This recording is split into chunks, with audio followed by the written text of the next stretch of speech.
2017 July മാസം 1-ാം തീയതിയാണ് ഇന്ത്യയിൽ GST നടപ്പാക്കിയത്. GST എന്ന പുതിയ നികുതി സമ്പ്രദായം നടപ്പാക്കിയതിന് ശേഷം ഒരു പ്രകൃതി ദുരന്തം ഉണ്ടാകുമ്പോൾ സെസ് ഏർപ്പെടുത്തുന്ന ആദ്യ സംസ്ഥാനമായി മാറി കേരളം. മഹാപ്രളയത്തെ തുടർന്ന് കേരളം നേരിട്ട വൻ സാമ്പത്തിക പ്രതിസന്ധി മറികടക്കുന്നതിന് GSTക്ക് മേൽ 1% സെസ് ഏർപ്പെടുത്തുന്നതിന് GST കൗൺസിൽ ഏർപ്പെടുത്തിയ മന്ത്രിതല ഉപസമിതി അംഗീകാരം നൽകിയിരിക്കുകയാണ്. കേരളത്തിൽ മാത്രമാണ് ഈ സെസ് ഉണ്ടാവുക. സെസ് ഏതൊക്കെ ഉൽപ്പന്നങ്ങൾക്ക് ബാധകമാകും എന്നുള്ള കാര്യം അറിയണമെങ്കിൽ ജനുവരി 31 വരെ നമ്മൾ കാത്തിരിക്കണം. അന്നാണ് ധനകാര്യമന്ത്രി ഡോക്ടർ തോമസ് ഐസക് ഏതൊക്കെ ഉൽപ്പന്നങ്ങൾക്കായിരിക്കും സെസ് ബാധകമാവുക എന്ന് പ്രഖ്യാപിക്കുന്നത്. ഏതായാലും മദ്യം, പെട്രോൾ, ഡീസൽ തുടങ്ങിയ ഉൽപ്പന്നങ്ങൾക്ക് സെസ് ഏർപ്പെടുത്തുകയില്ല എന്നുള്ള ഒരു സൂചന നമുക്ക് ലഭിക്കുന്നുണ്ട്. എന്തായാലും ഒട്ടേറെ ഉൽപ്പന്നങ്ങൾക്ക് പുതിയ സെസ് ഉണ്ടാകും എന്ന് നാം കരുതേണ്ടതുണ്ട്. കാരണം ആദ്യ വർഷത്തിൽ തന്നെ 500 കോടി രൂപയുടെ അധിക വരുമാനമാണ് സെസ് ഏർപ്പെടുത്തുന്നതിലൂടെ ലക്ഷ്യമിടുന്നത്.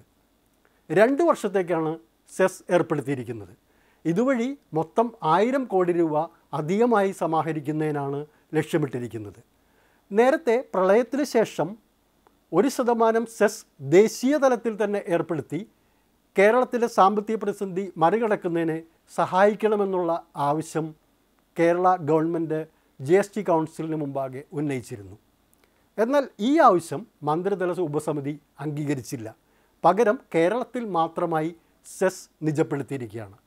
അതുകൊണ്ട് തീർച്ചയായിട്ടും ഒട്ടേറെ ഉൽപ്പന്നങ്ങൾക്ക് ഈ പുതിയ സെസ് ഏർപ്പെടുത്തും എന്നുള്ളതുകൊണ്ട് സാധനങ്ങളുടെ വില മാർക്കറ്റിൽ വർദ്ധിക്കുന്നതിനുള്ള സാധ്യത വളരെ കൂടുതലായിരിക്കുകയാണ്. ദേശീയ തലത്തിൽ സെസ് ഏർപ്പെടുത്തുന്നത് വഴി 2000 കോടി രൂപയുടെ വരുമാനമാണ് കേരളം പ്രതീക്ഷിച്ചിരുന്നത്. എന്നാൽ തൽസ്ഥാനത്ത് അതിൻ്റെ പകുതി സമാഹരിക്കുന്നതിന് മാത്രമാണ് ഇപ്പോൾ GST കൗൺസിൽ അംഗീകാരം നൽകിയിരിക്കുന്നത്. ഏതായാലും വൻ സാമ്പത്തിക പ്രതിസന്ധി നേരിടുന്ന, പ്രത്യേകിച്ച് പ്രളയത്തിന് ശേഷം അടിസ്ഥാന സൗകര്യ വികസനം അടക്കമുള്ള കാര്യങ്ങളിൽ കൂടുതൽ പണം ചെലവഴിക്കേണ്ടുന്ന സാഹചര്യത്തിൽ ഈ സെസ് കേരളത്തിന് ഒരു സഹായമാകും എന്നുള്ളത് ഒരു പ്രതീക്ഷ നൽകുന്നതാണ്. തുടർച്ചയായ ഹർത്താലുകളും പണിമുടക്കുകളും മൂലം വലിയ സാമ്പത്തിക നഷ്ടമാണ് നമ്മുടെ വ്യാപാര വാണിജ്യ മേഖലകൾ നേരിടുന്നത്. സംസ്ഥാനം നേരിടുന്ന ആ വലിയ നഷ്ടങ്ങളെക്കുറിച്ചുള്ള ഒരു റിപ്പോർട്ടാണ് ഇനി. വ്യാപാര വ്യവസായ മേഖലയിൽ മാത്രം പുതുവർഷം പിറന്ന് ആദ്യ ആഴ്ചയിലുണ്ടായത് 5000 കോടി രൂപയുടെ നഷ്ടം.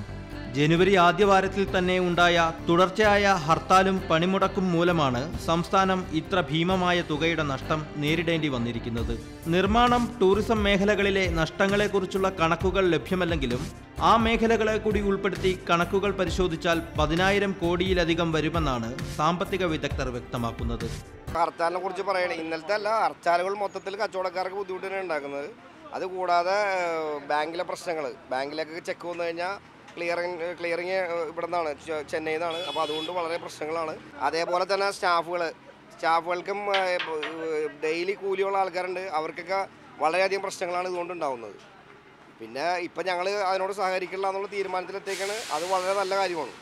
നിരന്തരമായ സമരങ്ങളെ തുടർന്ന് ഏറ്റവും കൂടുതൽ പ്രത്യാഘാതങ്ങൾ നേരിടേണ്ടി വരുന്നത് വ്യാപാര മേഖലയിലാണെങ്കിലും IT രംഗത്തും വലിയ രീതിയിൽ ഇത് ബാധിക്കുന്നുണ്ട്. കൊച്ചി പ്രത്യേക സാമ്പത്തിക മേഖല ഒരു ദിവസം സ്തംഭിച്ചാൽ കമ്പനികൾക്ക് ഏതാണ്ട് 120-നും 130-നും ഇടയിൽ കോടി രൂപയുടെ നഷ്ടമുണ്ടാകുമെന്നാണ് സർക്കാർ തന്നെ കണക്കാക്കിയിരിക്കുന്നത്. ഹർത്താലുകളോ പണിമുടക്കുകളോ മൂലം ഒരു ദിവസം സംസ്ഥാനത്തിനാകെ 2000 കോടി രൂപയുടെ വരെ വ്യാവസായിക നഷ്ടമുണ്ടാകുന്നു. കഴിഞ്ഞ 100-101 ഹർത്താൽ ആഘോഷിച്ചു. ആദ്യമായിട്ടാണ് ഇപ്പോൾ ബ്രോഡ്വേയിൽ തന്നെ ഒരു തരംഗമാണ്. ബ്രോഡ്വേയിൽ മിക്ക കടകളും തുറന്നുകൊണ്ടിരിക്കുന്നു. അതുപോലെ തന്നെ ജ്യൂസ് സ്ട്രീറ്റ് എല്ലായിടത്തും ടൗണിലെ എല്ലാ കടകളും തുറന്ന് പ്രവർത്തിക്കും. ഇതൊരു തുടക്കമാണ്. ഇനിയുള്ള ഹർത്താലിന് ആര് ഹർത്താൽ പ്രഖ്യാപനം ചെയ്താലും വ്യാപാരി സമൂഹം തീർച്ചയായിട്ടും ഞങ്ങൾ തുറക്കും, ഞങ്ങൾ കച്ചവടം നടത്തും. ജനങ്ങൾക്ക് ഭീതിയില്ലാത്ത വിധത്തിലായിക്കഴിഞ്ഞാൽ കച്ചവടം നടത്തിക്കഴിഞ്ഞാൽ ഞങ്ങൾക്ക് ലാഭവും കിട്ടും, ജനങ്ങൾ വരികയും ചെയ്യും. കഴിഞ്ഞ വർഷം മാത്രം 97 ഹർത്താലുകൾ നടന്നിട്ടും ജനദ്രോഹപരമായ ഹർത്താലുകൾക്കെതിരെ സർക്കാരും പോലീസും നടപടികൾ എടുക്കുന്നില്ലെന്ന് പൊതുജനങ്ങളിൽ നിന്ന് നേരത്തെ പരാതികൾ ഉയർന്നിരുന്നു. എന്നാൽ ദേശീയ പണിമുടക്കുമായി ബന്ധപ്പെട്ട് തൊഴിലാളി സംഘടനകൾ സ്വീകരിച്ച പുതിയ സമീപനം പ്രതീക്ഷ ഉളവാക്കുന്നതാണെന്ന് വ്യാപാരികളും കച്ചവടക്കാരും പറയുന്നു.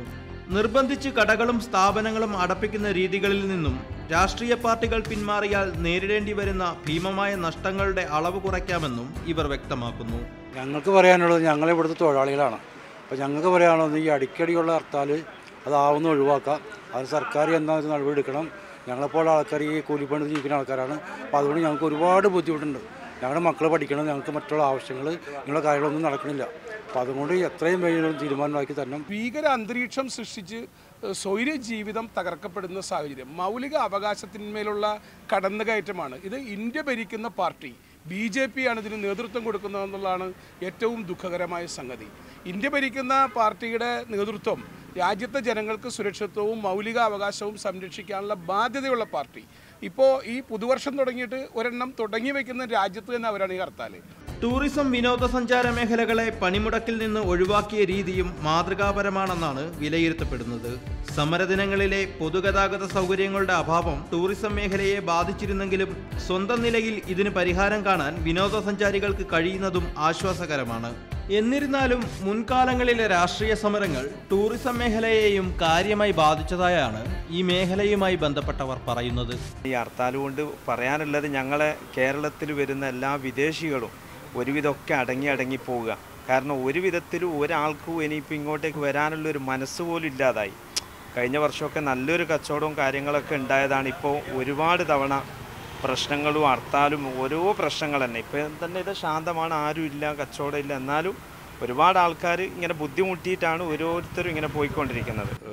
ടൂറിസം ഇൻഡസ്ട്രിയാണ് ഏറ്റവും കൂടുതൽ ഹർത്താലിൽ സഫർ ചെയ്യുന്നവർ. കാരണം വളരെയധികം കഷ്ടപ്പെട്ട അന്യ സംസ്ഥാനങ്ങളിൽ നിന്നും അന്യദേശങ്ങളിൽ നിന്നും ഇന്ത്യക്ക് പുറത്തു നിന്നും ടൂറിസ്റ്റുകൾ ഇവിടെ കൊണ്ടുവന്ന് കഴിയുമ്പോൾ അവർക്ക് പുറത്തിറങ്ങാനാവാത്തൊരവസ്ഥ ഉണ്ടാവുകയും ഇതുപോലെയുള്ള എമർജൻസി ഹർത്താലുകൾ നമ്മുടെ നട്ടലൊടിക്കുകയാണ് ടൂറിസം ഇൻഡസ്ട്രിയുടെ.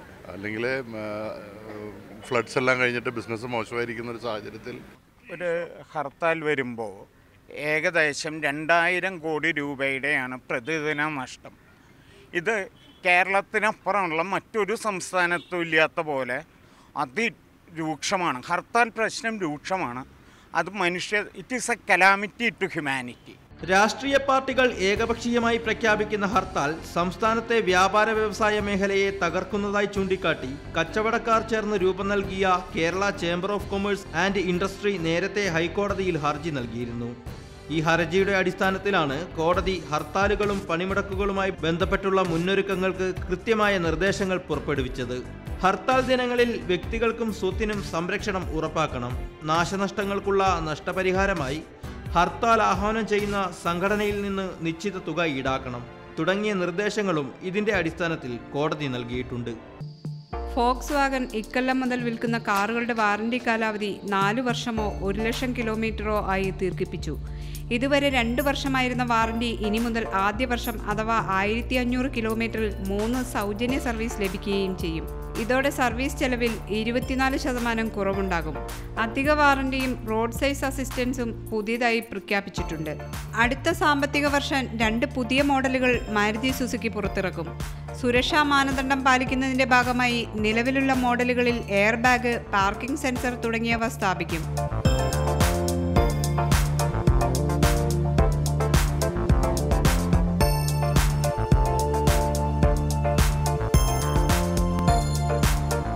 മുത്തൂറ്റ് ഫിനാൻസ് സാമൂഹിക പ്രതിബദ്ധതാ പ്രവർത്തനങ്ങളുടെ ഭാഗമായി കലാ, സാഹിത്യ, സാംസ്കാരിക രംഗങ്ങളിൽ ജീവിതകാലം മുഴുവൻ പ്രവർത്തിക്കുകയും ഇപ്പോൾ സാമ്പത്തികമായി ബുദ്ധിമുട്ട് നേരിടുകയും ചെയ്യുന്ന വ്യക്തികൾക്ക് സഹായം നൽകുന്നതിനായി ആരംഭിച്ച മുത്തൂറ്റ് സ്നേഹസമ്മാനം പദ്ധതിയിലേക്കുള്ള അപേക്ഷ ക്ഷണിച്ചു.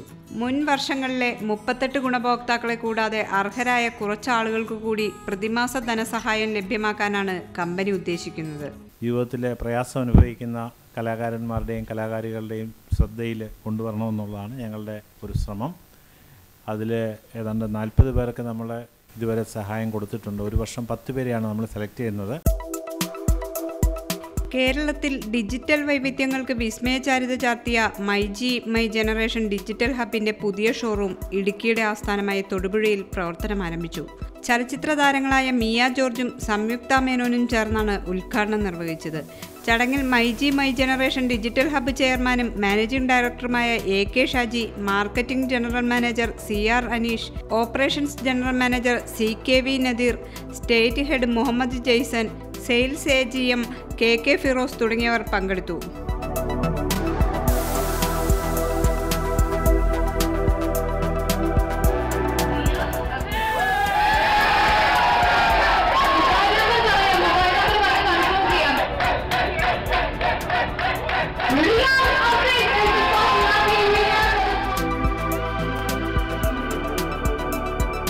പ്രകൃതി സംരക്ഷണം പ്രോത്സാഹിപ്പിക്കുക എന്ന ലക്ഷ്യത്തോടെ മൈജി നടത്തുന്ന പ്രവർത്തനങ്ങളുടെ ഭാഗമായി ഷോറൂം ഉദ്ഘാടനത്തോടനുബന്ധിച്ച് ആദ്യ പർച്ചേസ് ചെയ്ത 100 പേർക്ക് സൗജന്യ വൃക്ഷത്തൈകളും വിതരണം നടത്തി. 13 വർഷങ്ങൾക്ക് മുമ്പ് കോഴിക്കോട് മാവൂർ റോഡിൽ തുടങ്ങിയ മൈജിക്ക് ഇന്ന് 65 ഷോറൂമുകളും 30 ലക്ഷം ഉപഭോക്താക്കളുമാണുള്ളത്. ലോകോത്തര ബ്രാൻഡുകളുടെ ഡിജിറ്റൽ പ്രോഡക്റ്റുകളും മോഡലുകളും മൈജി ഷോറൂമുകളിൽ ലഭ്യമാണ്. Mobile phone, smart phone, laptop, smart TV, camera, smart watch, digital accessories, repair and service തുടങ്ങിയ എല്ലാ ഡിജിറ്റൽ ഉൽപ്പന്നങ്ങളും സേവനങ്ങളും ഒരു കുടക്കീഴിൽ ഒരുക്കുന്നുവെന്നതാണ് മൈജി ചെയ്യുന്നത്. രാജ്യത്തെ മികച്ച ഫിനാൻസിംഗ് കമ്പനിയുമായി ചേർന്ന് ഉപഭോക്താക്കൾക്ക് സാമ്പത്തിക സൗകര്യവും മൈജി ഒരുക്കുന്നു. ലളിത തവണ വ്യവസ്ഥയിൽ അതിവേഗ ഫൈനാൻസ് സൗകര്യങ്ങളും ഈസി ഡോക്യുമെന്റേഷൻ തുടങ്ങിയ സേവന പദ്ധതികളും ലഭിക്കുന്നതാണ്. കൂടാതെ myG care, myG privilege card, exchange scheme തുടങ്ങിയ വിവിധ പദ്ധതികളും ഒരുക്കിയിട്ടുണ്ട്. ഇന്ന് മണി ബാഗിൻ്റെ അതിഥിയായി നമ്മളോടൊപ്പം ഉള്ളത് കേരളത്തിലെ ഗൃഹോപകരണ രംഗത്ത് സ്വന്തം നിലയിൽ വിശ്വാസ്യത ആർജിച്ച ബിസ്മി ഗ്രൂപ്പിൻ്റെ ചെയർമാൻ ശ്രീ VA യൂസഫാണ്. അദ്ദേഹം വിശേഷങ്ങൾ പങ്കുവെക്കാൻ നമ്മളോടൊപ്പമുണ്ട്. സ്വാഗതം മണി ബാഗിലേക്ക്. സാർ തന്നെ ഒന്ന് പരിചയപ്പെടുത്തിയാൽ. എൻ്റെ മുഴുവൻ പേര് വലിയ വീട്ടിൽ അലി യൂസഫ് എന്നാണ്. വലിയ വീട്ടിൽ എന്നുള്ളത് ഞങ്ങളുടെ എറണാകുളത്തെ സംബന്ധിച്ചിടത്തോളം ഞങ്ങൾ വലിയ വീട്ടുകാരെന്ന് പറഞ്ഞാൽ ഇവിടെ ഒരു 1500 ഫാമിലിയോളം ഇൻ ആൻഡ് അറൗണ്ട് എറണാകുളം ടൗണിലുണ്ട്. ഞാൻ ബേസിക്കലി ഒരു മെക്കാനിക്കൽ എൻജിനീയറാണ്. എൻ്റെ ഫാദർ എനിക്കൊരു 11 വയസ്സുള്ളപ്പോൾ ഐ ലോസ്റ്റ് മൈ ഫാദർ.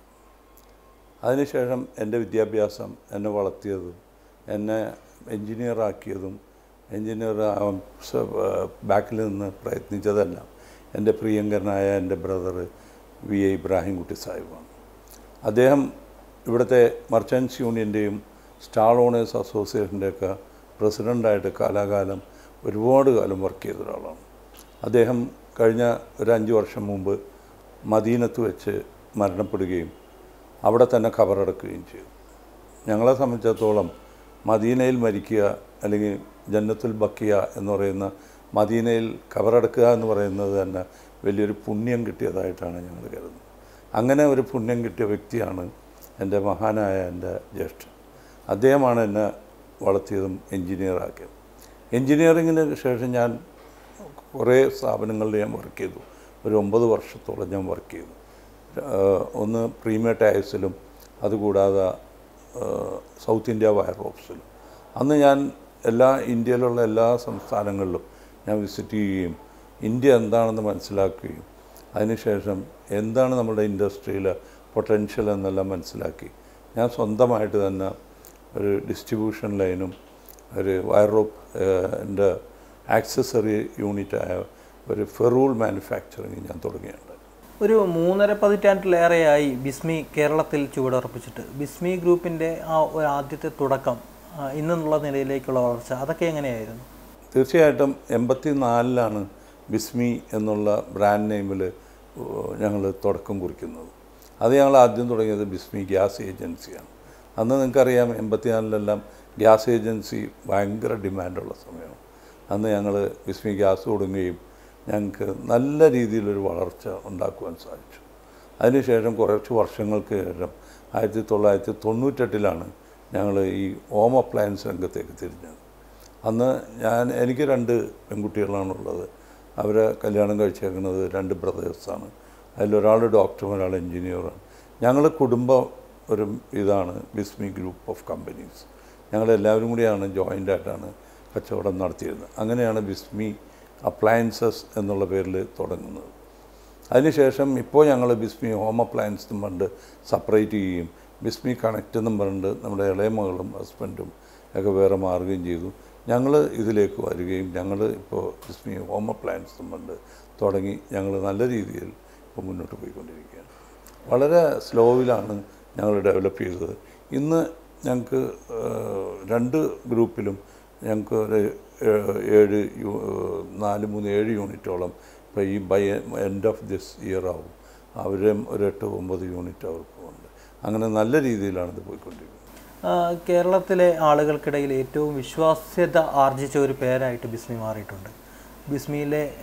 ബിസ്മിയുടെ സർവീസുകൾ, ബിസ്മി നൽകുന്ന ആ ഒരു സേവനങ്ങൾ, അതൊക്കെ കേരളത്തിൽ ഇന്ന് വിശ്വാസ്യതയോടുകൂടി സ്ഥാപനങ്ങളിലേക്ക് കയറി ചെല്ലാൻ ആളുകളെ പ്രേരിപ്പിക്കുന്നുണ്ട്. ആ ഒരു വളർച്ച, ആ ഒരു വിശ്വാസ്യത എങ്ങനെയാണ് നിങ്ങൾക്ക് കൈവരിക്കാൻ സാധിച്ചത്? തീർച്ചയായിട്ടും അതാണ് ഇതിൻ്റെ നട്ടെല്ല്, അതാണ് ഇതിൻ്റെ ബാക്ക് ബോൺ. അതായത് ഞാൻ 34 വർഷമായി ഇപ്പോൾ ഗ്യാസ് ഏജൻസി തുടങ്ങിയത്. ഇന്ന് വരെ ഒരു കംപ്ലൈൻറ്റ് പോലും ഇല്ലാത്ത ഒരു കസ്റ്റമർ പോലും ബിസ്മി ഗ്യാസിന് സർവീസ് മോശമാണെന്ന് പറയാൻ ഒരിടം കൊടുക്കാത്തൊരു ഗ്യാസ് ഏജൻസി ഉണ്ടെങ്കിൽ വളരെ എനിക്ക് നട്ടലോടുകൂടി നിവർന്നതെന്ന് പറയാം. ഇന്ത്യയിൽ അങ്ങനത്തെ ഒരു ഗ്യാസ് ഏജൻസി ഉണ്ടാകില്ല എന്ന് തന്നെ പറയാം. അത്രയ്ക്ക് സർവീസ് മൈൻഡഡാണ് ഞങ്ങൾ. അതുകൊണ്ടാണ് എൻ്റെ ഒരു ഫോൺ നമ്പറുണ്ട്. ആ ഫോൺ നമ്പർ ഒരു കാലത്തും മാറാറില്ല. ഞാൻ ആ സെയിം നമ്പർ തന്നെ ഉപയോഗിക്കുന്നു. ഒരു കസ്റ്റമർ എന്നെ വിളിച്ചിട്ട് പറയുകയാണ് എനിക്ക് ഇന്നമാതിരി കംപ്ലൈൻ്റ് ഉണ്ടെന്ന് പറഞ്ഞാൽ ആ കസ്റ്റമറിൻ്റെ ആ കംപ്ലൈൻറ്റ് തീർക്കാതെ, ആ കംപ്ലൈൻറ്റ് തീർത്ത് അദ്ദേഹത്തിനെ വിളിച്ച് സാറ്റിസ്ഫൈ ആയെന്നറിയാതെ ഞാൻ ആ കേസ് വിടില്ല. അങ്ങനെ ഉള്ള രീതിയിലാണ് ഞങ്ങളിത് മുന്നോട്ട് കൊണ്ടുപോയത്. ഇപ്പോൾ ഗ്യാസ് ഏജൻസി തന്നെയാണെങ്കിൽ 10-25,000 കസ്റ്റമർ 34 വർഷമായിട്ട് നമ്മുടെ കൂടെ നിൽക്കുന്നു. ആ കസ്റ്റമേഴ്സിനറിയാം ഇനി ബിസ്മി അപ്ലയൻസോ ബിസ്മി ഏത് ബ്രാൻഡിൽ എന്ത് തുടങ്ങിയാലും നമുക്ക് നല്ല സർവീസ് കൊടുക്കാൻ പറ്റുമെന്നറിയാം.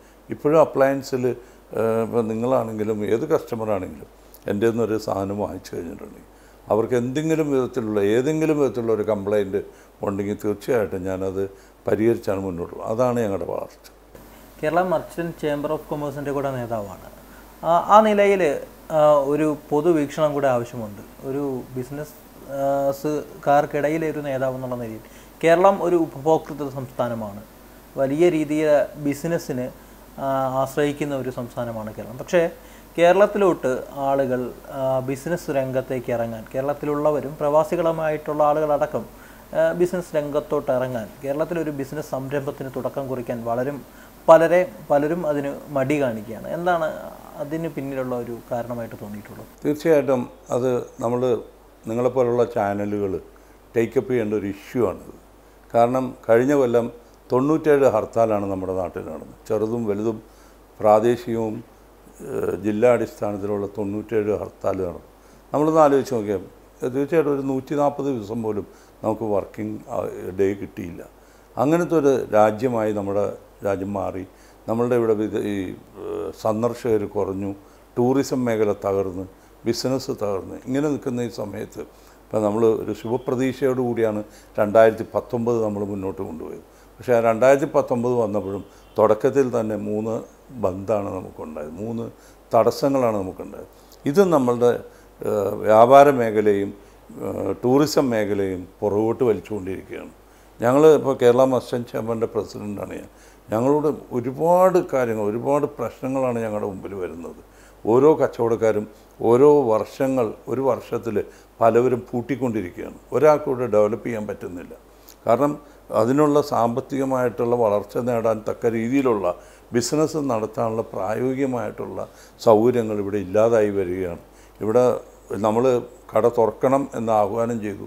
അന്ന് തന്നെ നിങ്ങൾക്കറിയാം, തലേദിവസം ബന്ദ് ആഹ്വാനം ചെയ്തവർ കേരളത്തിലുടനീളം എല്ലാ സ്ഥലത്തും പ്രക്ഷോഭങ്ങളും പ്രകടനങ്ങളും നടത്തി കടകൾ അടിച്ചു പൊളിക്കുകയും ആളുകളെ പേടിപ്പിക്കുകയും ചെയ്ത രീതിയിലാണ് വന്നത്.